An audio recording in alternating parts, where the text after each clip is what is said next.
যুক্তরাষ্ট্রের president Donald ট্রাম্পের হুমকির মুখে কানাডার নতুন প্রধানমন্ত্রী মার্ক কার্নি পার্লামেন্ট ভেঙে দিয়ে ২৮ এপ্রিল আগাম নির্বাচনের ঘোষণা দিয়েছেন।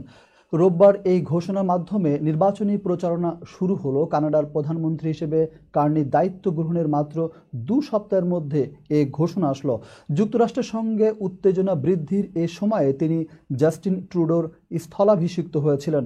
কাতার ভিত্তিক সংবাদ মাধ্যম আল জাজিরা এ খবর জানিয়েছে।